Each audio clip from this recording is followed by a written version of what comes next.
Hello dear students, good morning to all of you. Today we will discuss internal conditions of attention. আজি আমি আলোচনা কৰিম মনোযোগৰ আভ্যন্তৰীণ বা ব্যক্তিনিষ্ঠ কাৰণ। কিন্তু এইখিনিতে তোমালোকৰ এটা বস্তু অলপমান উলটপালট আছে। উলটপালটটো বুলি নহয়, আচলতে ইয়াতে স্পেলিং মিষ্টেক আছে। ঠিক আছে, সেইটো হৈছে কি তোমালোকৰ ইয়াতে দিয়া আছে ধুনীয়াকৈ যে বস্তুনিষ্ঠ বা আভ্যন্তৰীণ কাৰণ। আচলতে এইটো বস্তুনিষ্ঠ নহয়, আভ্যন্তৰীণ কাৰণক ব্যক্তিনিষ্ঠ কাৰণ বুলি কোৱা হয়, আৰু যেটো বাহ্যিক কাৰণ হেতুক কি বুলি কোৱা হয়, বস্তুনিষ্ঠ কাৰণ বুলি কোৱা হয়। এতিয়া চোৱা, এই যেটো আমাৰ বাহ্যিক কাৰণ হেতুক কি কোৱা হৈছে, বস্তুনিষ্ঠ কাৰণ বুলি কোৱা হৈছে, কিন্তু যেটো আভ্যন্তৰীণ কাৰণ হেতু হৈছে কি ব্যক্তিনিষ্ঠ। কিন্তু ইয়াতে অলপ ভুলকৈ দিয়া আছে, সেইটো তোমালোকে অলপমান চাবা। ইয়াতে বস্তুনিষ্ঠ আছে কিন্তু বস্তুনিষ্ঠ নহয়, এইটো হ'ব কি ব্যক্তিনিষ্ঠ। গতিকে ব্যক্তিনিষ্ঠ বা আভ্যন্তৰীণ কাৰণ সদায় একে হয়। সো আমি পাইছিলো অলৰেডি যে আমাৰ মনোযোগৰ চৰ্ত হৈছে দুই ধৰণৰ, এটা হৈছে বাহ্যিক বা ব্যক্তিনিষ্ঠ বস্তুনিষ্ঠ, আৰু এটা হৈছে কি আভ্যন্তৰীণ বা ব্যক্তিনিষ্ঠ। গতিকে আজি আমি আভ্যন্তৰীণ পঢ়িম, কাৰণ ইয়াৰ আগৰ ক্লাছত আমি বস্তুনিষ্ঠ বা বাহ্যিক কাৰণৰ বিষয়ে আমি পঢ়িছোঁ। এতিয়া আভ্যন্তৰীণ কাৰণৰ ক্ষেত্ৰত আমি যদি ক'ব যাওঁ, যেতিয়া মনোযোগৰ ব্যক্তি সাপেক্ষ বা আভ্যন্তৰীণ কাৰণবিলাকে ব্যক্তি মনৰ সহজাত প্ৰবৃত্তি, অনুভূতি, আগ্ৰহ, শিক্ষা আদিৰ মানসিক অৱস্থাৰ ওপৰত প্ৰতিষ্ঠিত, এইবিলাকক আভ্যন্তৰীণ বোলা হয়। এইকাৰণেই যে এনে মনোযোগ বাহ্যিক পৰিৱেশৰ কোনো বিষয়বস্তুৰ দ্বাৰা আকৰ্ষিত হৈ সৃষ্টি নহয়, ই ব্যক্তিৰ একান্ত নিজস্ব মানসিক অৱস্থাৰ ওপৰতহে নিৰ্ভৰশীল। তেনেকুৱা চোৱা, আমি বস্তুনিষ্ঠটোত পাইছিলোঁ বস্তুনিষ্ঠ আৰু ব্যক্তিনিষ্ঠ দুটা কমপ্লিট অপজিট, কাৰণ আমি বস্তুনিষ্ঠত পাইছিলোঁ যে যেতিয়া আমাৰ বাহ্যিক কোনো বস্তুৰ আকৰ্ষণৰ প্ৰভাৱত আমি যেতিয়া মনোযোগ দিওঁ, তেতিয়া হৈছে কি এইটো বস্তুনিষ্ঠ বা বাহ্যিক। কিন্তু ইয়াতে বস্তুনিষ্ঠৰ সম্পূৰ্ণ বিপৰীতটো হৈছে কি ব্যক্তিনিষ্ঠ, কাৰণ ইয়াতে যেতিয়া ব্যক্তিয়ে নিজৰ অভাৱ, নিজৰ অনুভূতি, সহজাত প্ৰবৃত্তি, নিজৰ মন, আগ্ৰহ, শিক্ষাৰ যেটো আগ্ৰহ, ইচ্ছা, এইবিলাকৰ ওপৰত ভিত্তি কৰি যেতিয়া এজন ব্যক্তিয়ে কোনো বিষয়ৰ প্ৰতি মনোযোগ দিয়ে, তেতিয়া তাক কি বুলি কোৱা হয়, আভ্যন্তৰীণ কাৰণ বুলি কোৱা হয়। কাৰণ আভ্যন্তৰীণ কাৰণত বাহিৰে কোনো প্ৰভাৱৰ দ্বাৰা বা বাহিৰে কোনো শক্তিৰ দ্বাৰা মনোযোগ আকৰ্ষণ কৰা নহয়। আভ্যন্তৰীণ কাৰণত ব্যক্তিয়ে নিজে বুজি উঠি, নিজে উপলব্ধি কৰি তাৰপিছত যেতিয়া মনোযোগ দিয়ে, তেতিয়া তাক কি বুলি কোৱা হয়, আভ্যন্তৰীণ কাৰণ বুলি কোৱা হয়। এতিয়া এক্সাম্পল স্বৰূপে কোনোবা দিন ষ্টুডেণ্টৰ অকলে ক'বও নালাগে, অকলে পঢ়িব বহে, সিদিনা সেই ষ্টুডেণ্টে ভাবে যে নাই মই পঢ়িব লাগিব, মই বহুত দিন ধৰি পঢ়া নাই, মোৰ পঢ়া বহুত লছ হৈ আছে। ঠিক আছে, চ' আজি আৰু মই একো ফাংফুং কৰিব নোৱাৰোঁ, মই ধুনীয়াকৈ আজি পঢ়িব লাগিব। আৰু তাৰ ফলস্বৰূপে যেতিয়া ব্যক্তিয়ে সেই পঢ়াৰ প্ৰতি মনোযোগ দিয়ে, তেতিয়া তাক কি বুলি কোৱা হয়, আভ্যন্তৰীণ বা ব্যক্তিনিষ্ঠ। কাৰণ ব্যক্তিয়ে সেইটো আভ্যন্তৰীণ বা মনে মনে ভাবিছে, অৰ্থাৎ মনৰ পৰা, অন্তৰৰ পৰা আমি বেলেগক নেদেখাকৈ মনৰ পৰা যিটো আমাৰ মনোযোগৰ উৎপত্তি বা সৃষ্টি হয়, তাকে কি বুলি কোৱা হয়, মনোযোগৰ আভ্যন্তৰীণ কাৰণ বুলি কোৱা হয়। এতিয়া মনোযোগৰ আভ্যন্তৰীণ কাৰণৰ ভিতৰত প্ৰথমটো কাৰণ হৈছে কি আগ্ৰহ। এতিয়া চোৱা, আমি কিয় পাহৰোঁ বা আমি কিয় মনোযোগ নিদিওঁ, এইবিলাক ক্ষেত্ৰত যেতিয়া কুৱেশ্যন কৰা হৈছে, তাৰ প্ৰতি এটাই আনচাৰ ওলাইছে কি, যে মানুহ কিয় পাহৰে। ঠিক আছে, মানুহৰ বিস্মৃতি কিয় হয়, তাৰ প্ৰথমটো কাৰণ আছিলে কি আগ্ৰহহীনতা। কাৰণ তুমি আগ্ৰহবিহীনভাৱে যদি কোনো এটা বিষয় শিকিব যোৱা, তেতিয়াহ'লে সেই বিষয়টো তুমি অতি সোনকালে শিকিব নোৱাৰা। ইয়াতে দিছে যে বিষয়ৰ প্ৰতি আগ্ৰহে মনোযোগ সৃষ্টি কৰে, গতিকে আগ্ৰহৰ অভাৱত মনোযোগ দিব পৰা নাযায়। সেইবাবে মেকডুগেলে আগ্ৰহক মনোযোগৰ এক অন্তৰ্নিহিত অৱস্থা স্বৰূপে বৰ্ণনা কৰিছে। গতিকে আগ্ৰহ মনোযোগৰ প্ৰধান চৰ্ত বিশেষ। কেতিয়াবা এনেকুৱা আহে, আগ্ৰহ মনোযোগৰ প্ৰধান চৰ্ত আলোচনা কৰা হয়। আগ্ৰহ মনোযোগৰ প্ৰধান চৰ্ত এইকাৰণেই কোৱা হয়, কাৰণ মনোযোগৰ আগতহে মনত আগ্ৰহ আহে।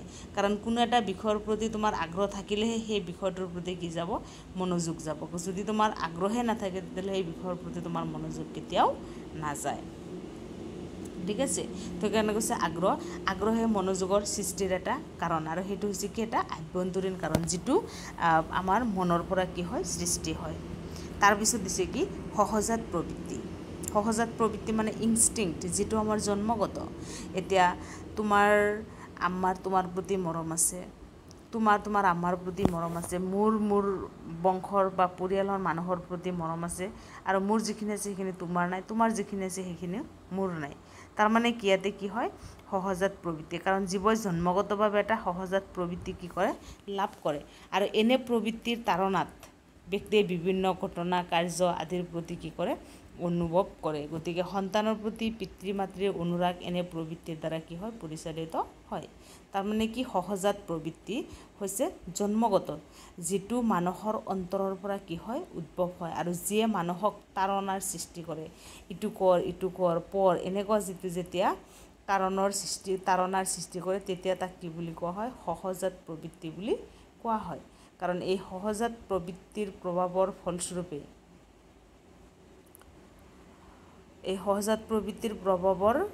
ফলস্বৰূপে ব্যক্তিয়ে কোনো এটা বিষয়ৰ প্ৰতি কি কৰে, মনোযোগ প্ৰদান কৰে। নাম্বাৰ 3 হৈছে কি, আৱেগ। এতিয়া আৱেগ কোনবিলাক অলৰেডি তোমালোকে গমেই পাইছা, মৰম, চেনেহ, ভালপোৱা, ঈৰ্ষা, হিংসা, এইবিলাক হৈছে কি আৱেগ। গতিকে আৱেগজনিত কাৰণতো বস্তুৰ প্ৰতি মনোযোগ কি হয়, বৃদ্ধি হয় বা হ্ৰাস হয়। এতিয়া কোনো বিষয়ৰ প্ৰতি যদি তোমাৰ ভালপোৱাৰ আৱেগ আছে, তেতিয়াহ'লে সেই বিষয়টো অতি সহজে তোমাৰ ধ্বংস বা হ্ৰাস কৰিব মন নাযায় বা কৰাও নহয়। গতিকে নিজৰ বস্তু, নিজৰ সন্তান, আপোন মানুহ আদিৰ সৈতে আমাৰ আৱেগ জড়িত হৈ থাকে বাবে এইবোৰৰ প্ৰতি আমি অধিক মনোযোগ অনুভৱ কৰোঁ। আনহাতে কাৰোবাক বেয়া পালে বা সদ্ভাৱ নাথাকিলে তেওঁৰ দুখুটি উলিওৱাত মনোযোগ দিয়া দেখা নাযায়। গতিকে আৱেগ, ঠিক আছে, সেই আৱেগটো হৈছে মনোযোগৰ আভ্যন্তৰীণ এটা কাৰণ আৱেগৰ ফলস্বৰূপেই ব্যক্তিয়ে নিজৰ বস্তু, নিজৰ সন্তান, আপোন মানুহ আদিৰ সৈতে আমাৰ আৱেগ জড়িত হৈ থাকে, আৰু এইবোৰৰ কাৰণে মানুহে নিজৰ মানুহক এৰি বেলেগ মানুহৰ লগত কি কৰিব পাৰে, সম্পৰ্ক স্থাপন কৰিব পাৰে বা একেলগে থাকিব পাৰে। তাৰ প্ৰথমটো কাৰণ হৈছে কি আৱেগ, আৰু সেই আৱেগটো কি হ'ব লাগিব, ভালপোৱাৰ আৱেগ হ'ব লাগিব। এক্সাম্পল স্বৰূপে মই ক্লাছত গৈছোঁ, মোৰ ক্লাছটো কৰিব তোমালোকৰ একদমেই ইচ্ছা নাই, কিন্তু তুমি যদি পূৰা ধুনীয়াকৈ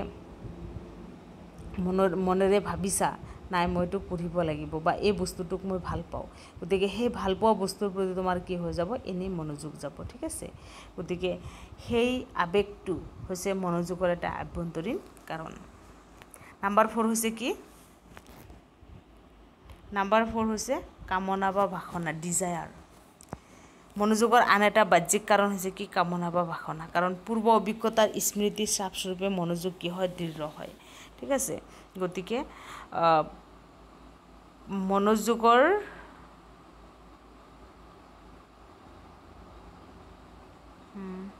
গতিকে কামনা বা বাসনাৰ দ্বাৰা মনোযোগ প্ৰতিক্ৰিয়া কি হয়, প্ৰভাৱান্বিত হয়। কাৰণ কামনা বা বাসনা হৈছে মনৰ ইচ্ছা।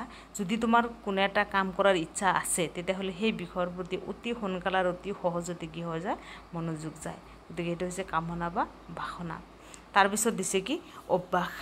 কোনো বিষয় বা কামত অভ্যাস গঠিত হ'বলৈ হ'লে পিছত সেই মনোযোগৰ কাৰণ হোৱা দেখা যায়।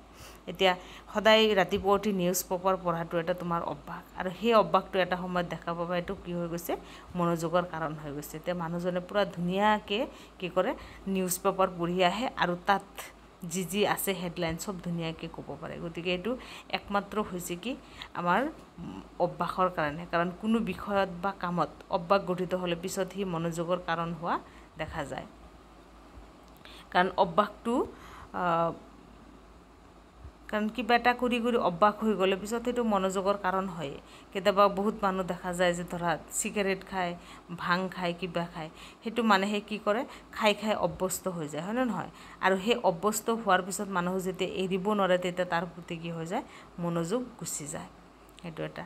নাম্বাৰ 6 হৈছে কি পূৰ্ব অভিজ্ঞতা মনোযোগৰ আভ্যন্তৰীণ এটা কাৰণ পূৰ্ব অভিজ্ঞতাৰ স্মৃতি চাপে মনোযোগ দৃঢ় কৰে।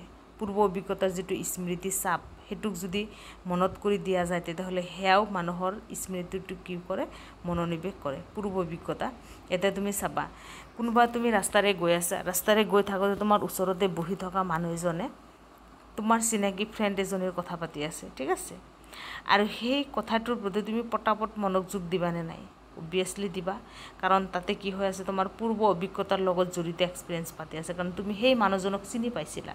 সেই মানুহজনক চিনি পোৱাটো আজি তোমাৰ কাৰণে কি হৈ যায়, পূৰ্ব অভিজ্ঞতা বা অচিনাকি হৈ যায়। আৰু সেই অচিনাকি ব্যক্তিক আৰু সেই অচিনাকি ব্যক্তিয়ে যেতিয়া মানুহৰ কি কৰিব বিচাৰে, 6 নম্বৰ আমি কি পঢ়িছিলোঁ, পূৰ্ব অভিজ্ঞতা। কাৰণ পূৰ্ব অভিজ্ঞতা মানে হৈছে কি পাষ্ট এক্সপিৰিয়েঞ্চ। তুমি যদি বাছেৰে বা অটো দি গৈ আছা, ওচৰত দেখা পাইছা মানুহজনে তোমাৰ চিনাকি ফ্ৰেণ্ড এজনৰ কথা পাতি আছে, তেতিয়াহ'লে কি তোমাৰ লগালগ কি যাব, তাতে মনোযোগ যাব। কিয় মনোযোগ যাব, কাৰণ সেই যিজন ব্যক্তিৰ কথা পাতি আছে, যি বস্তুটোৰ কথা পাতি আছে, সেই বস্তুৰ লগত তোমাৰ পূৰ্ব অভিজ্ঞতা কি হৈ আছে, জড়িত হৈ আছে। ঠিক আছে। তাৰপিছত দিছে কি মানসিক সুস্থতা। মানসিক সুস্থতা মনোযোগৰ সৃষ্টিৰ এক অন্যতম কাৰণ। কাৰণ মানসিকভাৱে সুস্থ থাকিলেহে, অৰ্থাৎ দুশ্চিন্তা, উত্তেজনা এইবিলাক আদিৰ পৰা মুক্ত থাকিব পাৰিলেহে কি হয়, মানুহৰ মনোযোগ বৃদ্ধি হয়। কাৰণ মানুহে কোনো এটা বিষয়ৰ প্ৰতি কি দিয়ে, মনোযোগ দিয়ে। তো এইকেইটা হৈছে কি আমাৰ মানসিক সুস্থতা, এইকেইটা হৈছে আমাৰ মনোযোগৰ আভ্যন্তৰীণ কাৰণ। ঠিক আছে। এনেকৈ নেক্সট টাইম অলৰেডি আমি মনোযোগৰ বাহ্যিক আৰু আভ্যন্তৰীণ কাৰণ সম্পৰ্কে পঢ়িলোঁ। গতিকে নেক্সট টাইম আমি বেলেগ টপিক পঢ়িম, মনোযোগৰ প্ৰকাৰ। গতিকে আমাৰ মনোযোগৰ যিটো আভ্যন্তৰীণ কাৰণ, সেইকেইটা আমি কি পালোঁ আৰু এবাৰ মই কৈ দিছোঁ, সেইটো হৈছে কি আগ্ৰহ। কাৰণ আগ্ৰহবিহীনভাৱে, আগ্ৰহ নোহোৱাকৈ কোনো এটা বিষয়ৰ প্ৰতি তুমি মনোযোগ প্ৰদান কৰিব নোৱাৰা। গতিকে তুমি যদি কোনো ব্যক্তিক মনোযোগী কৰি তুলিব বিচাৰিছা, তেতিয়াহ'লে তুমি কি কৰিব লাগিব, সেই বিষয়ৰ প্ৰতি তোমাৰ আগ্ৰহ থাকিব লাগিব। তাৰপিছত দিছে কি সহজাত প্ৰবৃত্তি। সহজাত প্ৰবৃত্তি হৈছে কি আমাৰ জন্মগত। গতিকে জন্মগত কিছুমান প্ৰবৃত্তি আছে, যিয়ে আমাক কোনো বিষয়ৰ প্ৰতি কি কৰে, মনোযোগ প্ৰদান কৰাত সহায় কৰে। তাৰপিছত দিছে কি আৱেগ। আভ্যন্তৰীণ মনোযোগ সৃষ্টিৰ কাৰণ এটাই হৈছে কি আৱেগ। এতিয়া মানুহ এজন কি কৰি আছে, ঘৰত কাম কৰি আছে, হঠাৎ শুনা পাইছে কি ওচৰতে বা বাচ্চাৰ বা কাৰোবাৰ কি হৈছে, এক্সিডেণ্ট হৈছে, দুখ পাইছে। মানুহজন দৌৰি ওলাই যাব। কিয় ওলাই যাব, কাৰণ সেই মানুহজন কি হ'ব, তাতে সেই মানুহজনৰ লগত বা সেই বাচ্চাটোৰ লগত কি হৈছে, এই ব্যক্তিজনৰ আৱেগ জড়িত হৈ আছে আৰু ভাল পোৱাৰ আৱেগ জড়িত হৈ আছে, আৰু সেইকাৰণে তেওঁ ঘৰত থাকিব পৰা নাই। গতিকে এইটো হৈছে কি আৱেগ। তাৰপিছত দিছে কি কামনা বাসনা, যিটো মনৰ ইচ্ছা বা মনৰ ডিজায়াৰ। গতিকে মনৰ ইচ্ছা বা কামনা বাসনাই আমাৰ মনোযোগ প্ৰদানৰ আন এটা আভ্যন্তৰীণ কাৰণ। তোমাৰ যদি ইচ্ছা হয় মই হায়াৰ ছেকেণ্ডাৰীত ষ্টেণ্ড কৰিম, গতিকে সেই ষ্টেণ্ড পোৱাৰ ধৰণে কি কৰিব লাগিব, তুমি পঢ়িব লাগিব। আৰু সেই ডিজায়াৰ, সেই আশাটোৱে তোমাক ভৱিষ্যতে মনোযোগ প্ৰদান কৰাত কি কৰিব, সহায় কৰিব। নাম্বাৰ 5 হৈছে কি অভ্যাস। অভ্যাস হৈছে মনোযোগৰ আন এটা আভ্যন্তৰীণ কাৰণ। কাৰণ সেইটো এটা কাম এটা সময়ত কৰি কৰি যদি অভ্যাস হৈ যায়, লাষ্টত সেই কামটো, ভাল নলগা কামটো কি হৈ যায়, মনোযোগৰ কাৰণ হৈ পৰে। এক্সাম্পল স্বৰূপে এজন মানুহৰ অভ্যাস সদায় ৰাতিপুৱা 9টাৰ পৰা 10টালৈ কি কৰে, নিউজ পঢ়ে। আৰু সেই ব্যক্তিজন যেতিয়া সেই নিউজ নাপাব বা পঢ়িব নোৱাৰিব, তেতিয়া সেই মানুহজনৰ কি হৈ যাব, ভাল নালাগিব। কাৰণ সেই হয়তো কি হৈ গৈছে, অভ্যাস হৈ গৈছে, আৰু সেইকাৰণে সেই সময়ত সেই পেপাৰ পঢ়াৰ কাৰণে মনোযোগী হৈ উঠে। ঠিক আছে। তাৰপিছত দিছে কি পূৰ্ব অভিজ্ঞতা, পাষ্ট এক্সপিৰিয়েঞ্চ। এতিয়া পাষ্ট এক্সপিৰিয়েঞ্চ আমাৰ মনোযোগৰ এটা বাহ্যিক কাৰণ। মই তোমালোকক তেতিয়া উদাহৰণ দিছিলোঁ যে ব্যক্তি দুজনে কি কৰি আছে, যাই আছে, এজন তোমাৰ চিনাকি মানুহজনৰ কথা পাতি আছে।